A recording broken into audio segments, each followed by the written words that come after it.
नमस्कार दोस्तों, क्या आप जानते हैं कि भारत का सबसे विशाल जीवित किला राजस्थान में स्थित है। एक ऐसा किला जिसने तीन तीन जौहर देखे, जिसने अनगिनत युद्धों का सामना किया और जिसकी हर दीवार आज भी वीरता, स्वाभिमान और बलिदान की अमर गाथा सुनाती है। मैं बात कर रहा हूँ राजस्थान की शान और मेवाड़ के गौरव चित्तौड़गढ़ किले की। अगर आप राजस्थान घूमने का सपना देखते हैं तो इस किले को देखे बिना आपकी यात्रा अधूरी है। आज की इस वीडियो में हम आपको चित्तौड़गढ़ किले का पूरा टूर करवाएंगे। जानेंगे इसका गौरवशाली इतिहास, यहाँ के सबसे प्रसिद्ध दर्शनीय स्थल, कुछ ऐसे रोचक तथ्य जो शायद आपने पहले कभी नहीं सुने होंगे, और आखिर में आपको बताएंगे कि अगर आप यहाँ घूमने आए तो किन बातों का ध्यान रखना चाहिए ताकि आपकी यात्रा यादगार बन जाए। तो चलिए शुरू करते हैं भारत के सबसे ऐतिहासिक और गौरवशाली किलों में से एक की यात्रा।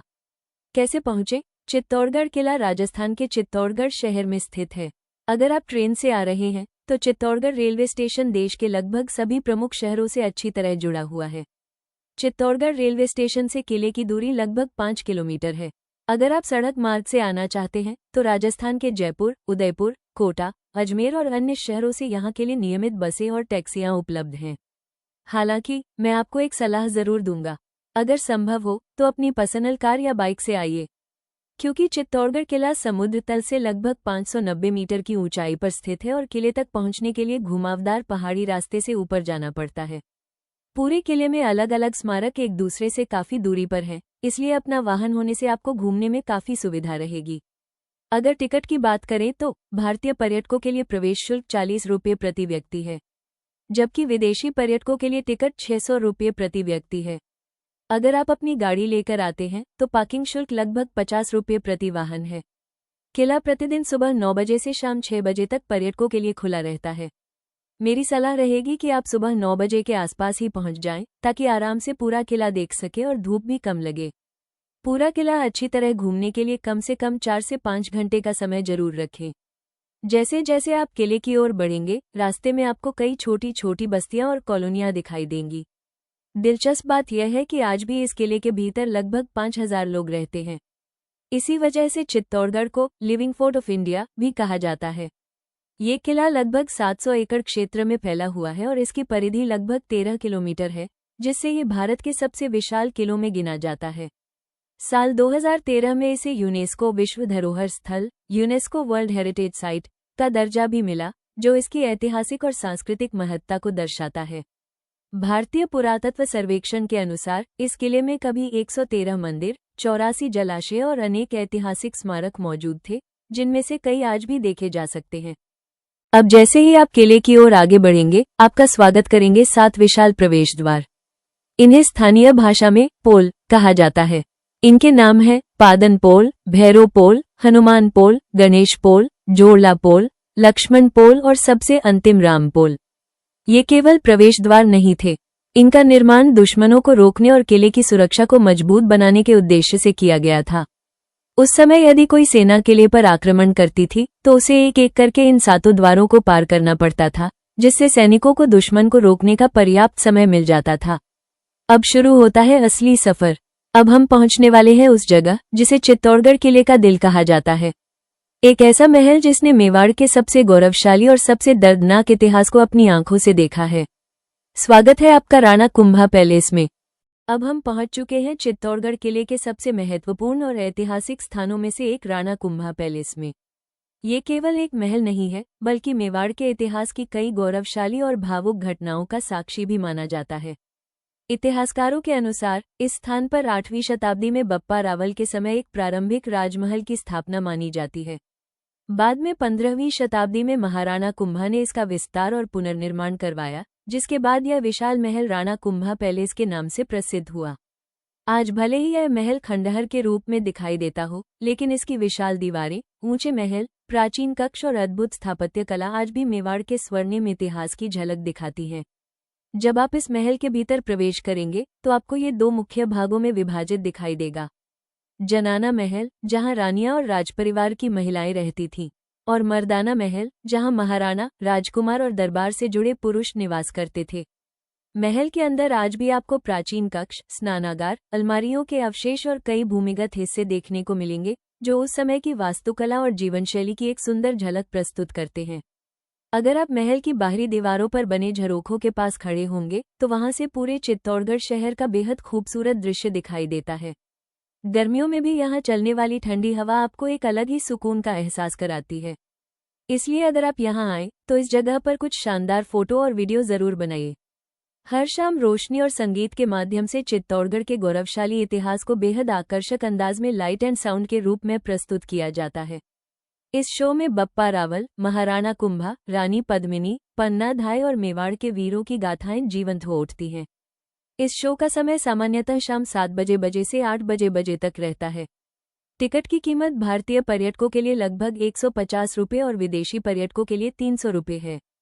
लेकिन दोस्तों, राणा कुंभा पैलेस केवल अपनी भव्यता के लिए ही प्रसिद्ध नहीं है। यह मेवाड़ के इतिहास की सबसे भावुक और प्रेरणादायक घटनाओं में से एक का भी साक्षी माना जाता है। ये कहानी है पन्ना धाय के अद्वितीय बलिदान की। राणा सांगा की मृत्यु के बाद उनके पुत्र राणा विक्रमादित्य मेवाड़ के शासक बने। उसी समय दासी पुत्र बनवीर ने सत्ता हथियाने की साजिश रची। सबसे पहले उसने राणा विक्रमादित्य की हत्या कर दी। इसके बाद उसका अगला निशाना थे बालक राजकुमार उदय सिंह, जो आगे चलकर मेवाड़ के महाराणा बने और महान वीर योद्धा महाराणा प्रताप के पिता थे। जैसे ही पन्ना धाय को इस षड्यंत्र की जानकारी मिली, उन्होंने इतिहास का सबसे बड़ा त्याग करने का निर्णय लिया। उन्होंने अपने पुत्र चंदन को राजकुमार उदय सिंह के बिस्तर पर सुला दिया और स्वयं उदय सिंह को एक फूलों की टोकरी में बैठाकर महल से सुरक्षित बाहर निकाल लिया। लोककथाओं के अनुसार जिस कक्ष में राजकुमार उदय सिंह रहते थे, उसके पास एक गुप्त सुरंग थी। माना जाता है कि पन्ना धाय उसी गुप्त मार्ग से राजकुमार को सुरक्षित बाहर ले गई और बाद में उन्हें कुंभलगढ़ किले पहुंचाया, जहां उनका बचपन बीता। कुछ ही देर बाद बनवीर उस कक्ष में पहुंचा और बिस्तर पर सो रहे बच्चे को उदय सिंह समझकर उसकी हत्या कर दी। लेकिन वो बच्चा कोई और नहीं बल्कि पन्ना धाय का अपना पुत्र चंदन था। एक मां ने अपने बेटे का बलिदान देकर मेवाड़ के भविष्य को बचा लिया। बाद में यही बालक उदय सिंह मेवाड़ के महाराणा बने और उन्हीं के पुत्र थे महाराणा प्रताप, जिनका नाम आज भी वीरता, स्वाभिमान और मातृभूमि के प्रति समर्पण का प्रतीक माना जाता है। दोस्तों, पन्ना धाय का ये बलिदान केवल मेवाड़ ही नहीं बल्कि पूरे भारत के इतिहास में मातृत्व, त्याग और राष्ट्रनिष्ठा की सबसे महान मिसालों में गिना जाता है। दोस्तों, राणा कुंभा पैलेस घूमने के बाद अब हम पहुंच चुके हैं फतेह प्रकाश पैलेस म्यूजियम, जो यहाँ से लगभग 50 मीटर की दूरी पर स्थित है। अगर आपको इतिहास में जरा भी रुचि है तो मैं आपको सलाह दूंगा कि इस म्यूजियम को बिल्कुल भी मिस मत कीजिए। आज के समय में इस महल को एक शानदार म्यूजियम में बदल दिया गया है, जहां आपको मेवाड़ के गौरवशाली इतिहास से जुड़ी कई दुर्लभ चीजें देखने को मिलती हैं। यहाँ उस समय के अस्त्र शस्त्र, राजाओं द्वारा उपयोग की जाने वाली तलवारें, भाले, ढाल, पुराने सिक्के, शाही पोशाकें, चित्रकला और कई ऐतिहासिक वस्तुएं सुरक्षित रखी गई हैं।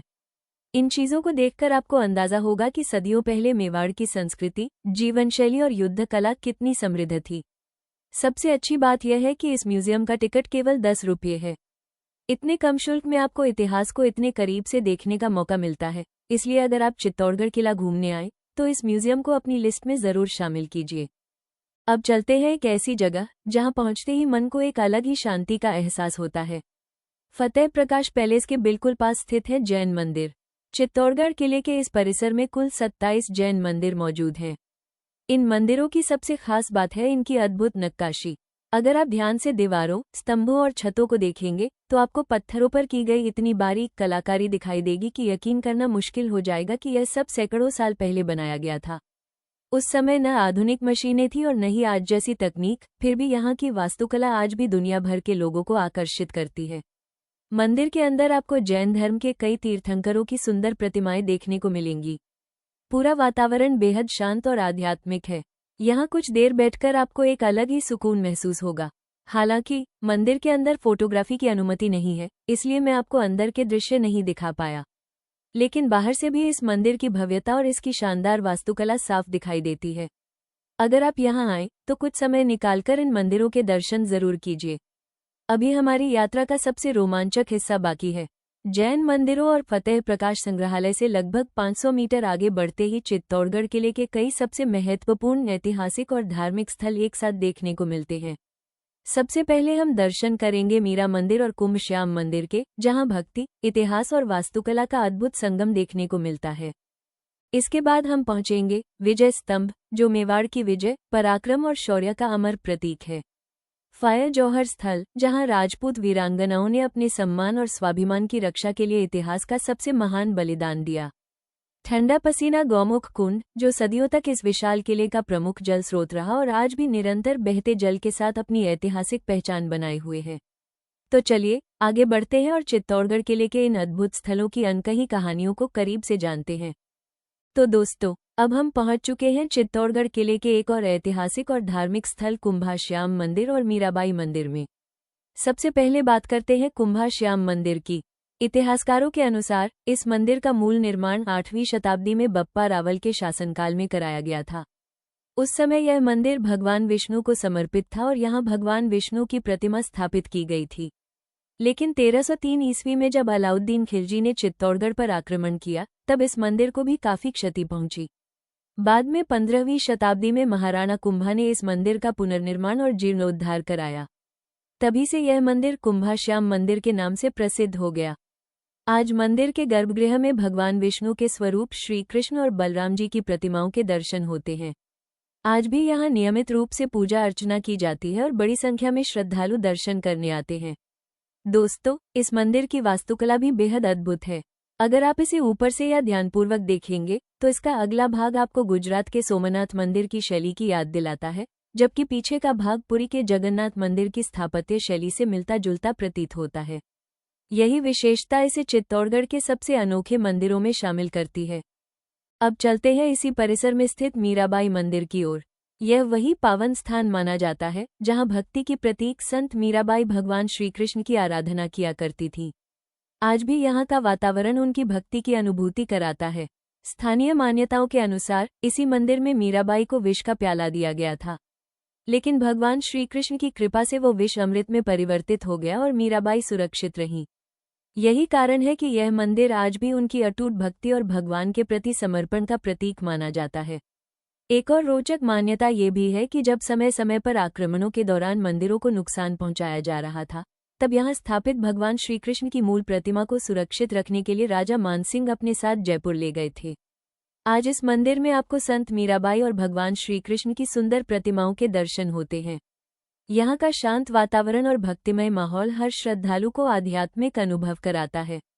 अगर आप चित्तौड़गढ़ किला घूमने आए तो इन दोनों मंदिरों में कुछ समय अवश्य बिताइए। यहाँ आपको केवल प्राचीन वास्तुकला ही नहीं, बल्कि मेवाड़ की धार्मिक आस्था और भक्ति की अमूल्य विरासत का भी अनुभव होगा। दोस्तों, अगर आप मीराबाई मंदिर के ठीक सामने नजर डालेंगे तो आपको एक छोटी सी छतरी दिखाई देगी। ये छतरी संत रविदास जी को समर्पित है, जिन्हें संत मीराबाई के गुरु के रूप में जाना जाता है। इतिहास और स्थानीय मान्यताओं के अनुसार मीराबाई भगवान श्री कृष्ण की पूजा अर्चना करने के बाद अपने गुरु संत रविदास जी के दर्शन करने और उनका आशीर्वाद लेने यहीं आया करती थी। अगर आप इस छतरी के अंदर जाएंगे तो आपको संत रविदास जी के चरण चिन्ह भी देखने को मिलेंगे। श्रद्धालु इन चरण चिन्हों को अत्यंत श्रद्धा के साथ प्रणाम करते हैं और उनका आशीर्वाद प्राप्त करते हैं। मीराबाई अपने गुरु का अत्यंत सम्मान करती थी और उन्हें अपनी आध्यात्मिक यात्रा का मार्गदर्शक मानती थी। यही कारण है कि आज भी यह स्थान गुरु शिष्य की पवित्र परंपरा, भक्ति और समर्पण का जीवंत प्रतीक माना जाता है। तो दोस्तों, अब हम पहुंच चुके हैं चित्तौड़गढ़ किले की सबसे प्रसिद्ध पहचान और मेवाड़ की आन, बान और शान, विजय स्तंभ के सामने। दूर से देखने पर यह सिर्फ एक विशाल स्तंभ दिखाई देता है, लेकिन वास्तव में यह मेवाड़ की वीरता, पराक्रम और गौरव का अमर प्रतीक है। करीब 37 मीटर ऊंचा और 9 मंजिला ये भव्य स्तंभ महाराणा कुंभा द्वारा बनवाया गया था। सन 1437 ईस्वी में महाराणा कुंभा ने मालवा के सुल्तान महमूद खिलजी प्रथम को पराजित किया। इस ऐतिहासिक विजय की स्मृति में उन्होंने सन 1440 ईस्वी में विजय स्तंभ का निर्माण शुरू करवाया, जो लगभग 8 वर्षों बाद सन 1448 ईस्वी में बनकर तैयार हुआ। इसी कारण इसे विजय स्तंभ या टावर ऑफ विक्ट्री कहा जाता है। दोस्तों, इस स्तंभ की वास्तुकला भी अपने आप में एक अद्भुत मिसाल है। अगर आप इसे ध्यान से देखेंगे तो पाएंगे कि यह नीचे से चौड़ा, बीच में थोड़ा पतला और ऊपर जाकर फिर से चौड़ा हो जाता है। इसकी 9 मंजिलें भी इसे और भी खास बनाती हैं। कहा जाता है कि हिंदू धर्म के नवग्रहों को ध्यान में रखते हुए इसे 9 मंजिला बनाया गया था। अगर आप इसकी बाहरी दीवारों को ध्यान से देखेंगे तो भगवान विष्णु, शिव, ब्रह्मा, गणेश, दुर्गा सहित अनेक देवी देवताओं की सुंदर मूर्तियां और रामायण तथा महाभारत के कई प्रसंग बेहद बारीकी से उकेरे गए दिखाई देंगे। लगभग 600 वर्ष पहले बिना किसी आधुनिक मशीन के इतनी अद्भुत नक्काशी करना अपने आप में एक आश्चर्य है। इस स्तंभ के अंदर ऊपर तक जाने के लिए 157 संकरी पत्थर की सीढ़ियां बनी हुई हैं। अगर आप ऊपर तक पहुंचते हैं तो पूरे चित्तौड़गढ़ किले और आसपास के शहर का मनोरम दृश्य आपकी इस यात्रा को हमेशा के लिए यादगार बना देगा। तो दोस्तों, अब हम पहुंच चुके हैं चित्तौड़गढ़ किले के उस स्थान पर जिसका नाम सुनते ही वीरता, स्वाभिमान और बलिदान की याद ताज़ा हो जाती है। ये है जौहर स्थल। आज अगर आप इस स्थान को देखेंगे तो आपको एक विशाल खुला मैदान दिखाई देगा जिसे सुरक्षित रखा गया है। चारों ओर हरियाली है और बीच में एक छोटा सा कुंड बना हुआ दिखाई देता है। लेकिन सदियों पहले यही स्थान मेवाड़ के इतिहास की सबसे दर्दनाक और वीर घटनाओं का साक्षी बना था। चित्तौड़गढ़ के इतिहास में 3 बार जौहर होने का उल्लेख मिलता है। पहला जौहर सन 1303 ईस्वी में माना जाता है, जब रानी पद्मिनी और हजारों राजपूत महिलाओं ने अलाउद्दीन खिलजी के आक्रमण के दौरान अपने सम्मान की रक्षा के लिए अग्नि में प्रवेश किया। दूसरा जौहर सन 1535 ईस्वी में हुआ, जब रानी कर्णावती ने गुजरात के सुल्तान बहादुर शाह के आक्रमण के समय हजारों महिलाओं के साथ जौहर किया। और तीसरा जौहर सन 1568 ईस्वी में हुआ, जब अकबर ने चित्तौड़गढ़ पर आक्रमण किया। उस समय फूल कंवर के नेतृत्व में राजपूत वीरांगनाओं ने जौहर किया, जबकि राजपूत योद्धाओं ने अंतिम सांस तक युद्ध लड़कर वीरगति प्राप्त की। दोस्तों, ये स्थान केवल इतिहास का एक हिस्सा नहीं है, बल्कि राजपूत स्वाभिमान, त्याग और अदम्य साहस का प्रतीक माना जाता है। अगर आप यहाँ ध्यान से देखेंगे तो पास ही एक प्राचीन द्वार भी दिखाई देगा, जिसे स्थानीय लोग जौहर द्वार के नाम से जानते हैं। मान्यता है कि जौहर से पहले राजपरिवार की महिलाएं इसी दिशा से इस स्थल तक पहुंची थीं। आज भी चित्तौड़गढ़ आने वाले हजारों लोग इस स्थान पर कुछ पल मौन रहकर उन वीरांगनाओं को श्रद्धांजलि अर्पित करते हैं, जिन्होंने अपने सम्मान और मातृभूमि के लिए सर्वोच्च बलिदान दिया। दोस्तों, यहाँ खड़े होकर एक बात जरूर महसूस होती है कि चित्तौड़गढ़ का इतिहास केवल पत्थरों में नहीं, बल्कि उन अनगिनत बलिदानों में जीवित है जिन्होंने मेवाड़ की आन, बान और शान को सदियों तक अमर बना दिया। तो दोस्तों, जौहर स्थल से कुछ ही कदम आगे बढ़ते ही हम पहुंच जाते हैं चित्तौड़गढ़ किले के एक और बेहद प्राचीन और पवित्र मंदिर समाधीश्वर महादेव मंदिर में। आज भी इस मंदिर में नियमित रूप से पूजा अर्चना होती है और दूर दूर से श्रद्धालु भगवान शिव के दर्शन करने आते हैं। इतिहासकारों के अनुसार इस मंदिर का मूल निर्माण 11वीं शताब्दी में परमार वंश के प्रसिद्ध शासक राजा भोज द्वारा कराया गया था। इसके कई वर्षों बाद 1485 ईस्वी में मेवाड़ के महाराणा मोकल ने इस मंदिर का जीर्णोद्धार कराया, जिसके कारण यह मंदिर आज भी अपनी भव्यता के साथ श्रद्धालुओं की आस्था का प्रमुख केंद्र बना हुआ है। लेकिन दोस्तों, इस मंदिर की सबसे बड़ी खासियत इसके गर्भगृह में स्थापित अद्भुत प्रतिमा है। यहाँ एक ही विशाल पत्थर पर लगभग 9 फीट ऊंची और 6 फीट चौड़ी त्रिमूर्ति उकेरी गई है, जिसमें भगवान ब्रह्मा, भगवान विष्णु और भगवान महेश, शिव, तीनों एक साथ विराजमान हैं। अगर आप मंदिर के स्तंभों और दीवारों को ध्यान से देखेंगे तो उन पर की गई बारीक नक्काशी आपको लगभग 1000 वर्ष पुरानी भारतीय वास्तुकला की उत्कृष्टता का एहसास कराएगी। और दोस्तों, इस मंदिर के प्रांगण से चित्तौड़गढ़ किले का बेहद शानदार मनोरम दृश्य दिखाई देता है। यहीं से आप प्रसिद्ध गौमुख कुंड का अद्भुत नज़ारा भी देख सकते हैं, जो इस स्थान की खूबसूरती और आध्यात्मिक वातावरण को और भी खास बना देता है। तो दोस्तों, अब हम पहुंच चुके हैं चित्तौड़गढ़ किले के सबसे प्रसिद्ध और सबसे खूबसूरत स्थानों में से एक, गौमुख कुंड। अगर आपने कभी इंटरनेट पर या सोशल मीडिया पर चित्तौड़गढ़ किले की तस्वीरें देखी होंगी, तो यकीनन इस जगह की तस्वीर भी जरूर देखी होगी। यह वही प्रसिद्ध गौमुख कुंड है जो सदियों से इस किले का प्रमुख जल स्रोत माना जाता है। दोस्तों, इस कुंड की सबसे बड़ी खासियत यह है कि यह लगभग पूरे साल पानी से भरा रहता है। अगर आप थोड़ा पास जाकर देखेंगे तो चट्टानों के बीच बने गाय के मुख यानी गौमुख से लगातार पानी की धारा निकलती हुई दिखाई देगी। सबसे हैरानी की बात यह है कि यह जलधारा 24 घंटे और पूरे साल बहती रहती है। आज भी यह एक रहस्य माना जाता है कि यह पानी आखिर आता कहाँ से है। इस कुंड का पानी बेहद साफ, ठंडा और मीठा होता है। कई श्रद्धालु इसे पवित्र मानते हैं और इसी जल से पास स्थित भगवान शिव के शिवलिंग पर जल अर्पित करते हैं। गौमुख कुंड के पास सुरक्षा के उद्देश्य से एक मजबूत परकोटा दीवार बनाया गया था, जिसमें छोटी छोटी झरोखे जैसी खिड़कियां बनाई गई थीं। इन खिड़कियों से किले के बाहर का पूरा क्षेत्र और दूर दूर तक फैला चित्तौड़ साफ दिखाई देता है, लेकिन बाहर से देखने वाले को अंदर मौजूद सैनिक दिखाई नहीं देते थे। युद्ध के समय यही झरोखे सैनिकों के लिए रक्षा चौकी का काम करते थे और इन्हीं से दुश्मनों पर तीर चलाए जाते थे। आज भी जब आप इन खिड़कियों के पास खड़े होते हैं तो यहाँ चलने वाली ठंडी और तेज हवाएं इस जगह के अद्भुत अनुभव को और भी यादगार बना देती हैं। अब अगर आप गौमुख कुंड के पास आगे बढ़ेंगे तो आपको एक छोटा सा मंदिर दिखाई देगा जहाँ रानी पद्मिनी की प्रतिमा स्थापित है। मंदिर के पास ही एक प्राचीन गुफा भी दिखाई देती है। स्थानीय लोककथाओं के अनुसार ये गुफा राणा कुंभा पैलेस की ओर जाती थी। कहा जाता है कि रानी पद्मिनी इसी गुप्त मार्ग से यहाँ आया करती थी, गौमुख कुंड में स्नान करती थी, भगवान शिव की पूजा अर्चना करती थी और फिर उसी मार्ग से वापस महल लौट जाती थी। चाहे ये लोककथा हो या इतिहास, लेकिन इस स्थान का शांत वातावरण और इसकी प्राकृतिक सुंदरता हर पर्यटक को अपनी ओर आकर्षित करती है। अगर आप चित्तौड़गढ़ किला घूमने आए तो गौमुख कुंड पर कुछ समय जरूर बिताइए। यकीन मानिए, ये जगह आपको इतिहास के साथ साथ प्रकृति का भी एक अनोखा अनुभव देगी। दोस्तों, अगर आप इस पूरे परिसर को ध्यान से देखेंगे, जहां विजय स्तंभ, जौहर स्थल, गौमुख कुंड और समाधीश्वर महादेव मंदिर स्थित हैं, तो आपको आसपास कई और प्राचीन संरचनाओं के अवशेष भी दिखाई देंगे। आज इनमें से अधिकांश इमारतें खंडहर बन चुकी हैं। टूटी हुई दीवारें, बिखरे हुए पत्थर और अधूरे मंदिर आज भी इस किले के संघर्षपूर्ण इतिहास की गवाही देते हैं। इतिहास में चित्तौड़गढ़ पर कई बार आक्रमण हुए। सबसे पहले 1303 ईस्वी में अलाउद्दीन खिलजी ने इस किले पर हमला किया। इसके बाद 1535 ईस्वी में बहादुर शाह ने और 1568 ईस्वी में मुगल सम्राट अकबर ने भी चित्तौड़गढ़ पर आक्रमण किया। इन लगातार युद्धों और हमलों के कारण किले के अनेक महल, मंदिर और अन्य इमारतें समय के साथ नष्ट हो गईं। अगर आप आज भी इन मंदिरों की दीवारों को ध्यान से देखेंगे तो कई जगह देवी देवताओं की खंडित मूर्तियां और टूटी हुई नक्काशी दिखाई देगी। इन अवशेषों को देखकर सहज ही अंदाजा लगाया जा सकता है कि कभी यहाँ कितने भव्य मंदिर और शानदार भवन रहे होंगे। आज भले ही ये संरचनाएं खंडहर बन चुकी हों, लेकिन इनका हर पत्थर मेवाड़ के गौरव, संघर्ष और अटूट साहस की कहानी सुनाता है। अगर आप चित्तौड़गढ़ आएं तो केवल प्रसिद्ध स्मारकों को ही नहीं, बल्कि इन खंडहरों को भी ध्यान से देखिए, क्योंकि कई बार इतिहास सबसे ज्यादा उन्हीं टूटे हुए पत्थरों में छिपा होता है जो बिना कुछ कहे सदियों पुरानी कहानियां सुनाते हैं।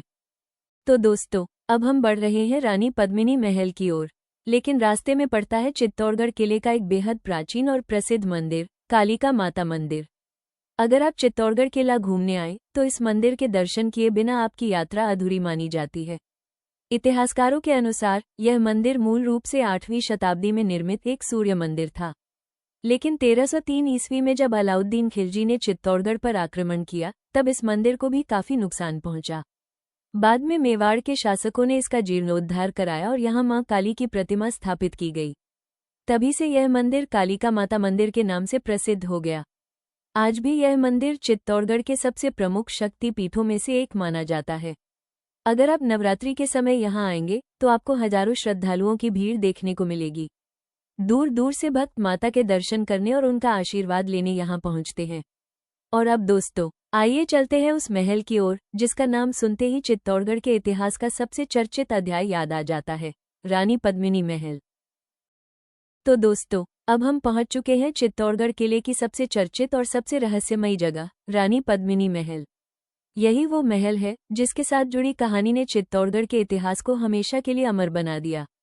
चारों ओर पानी से घिरा यह महल अपनी अनोखी वास्तुकला के लिए भी प्रसिद्ध है।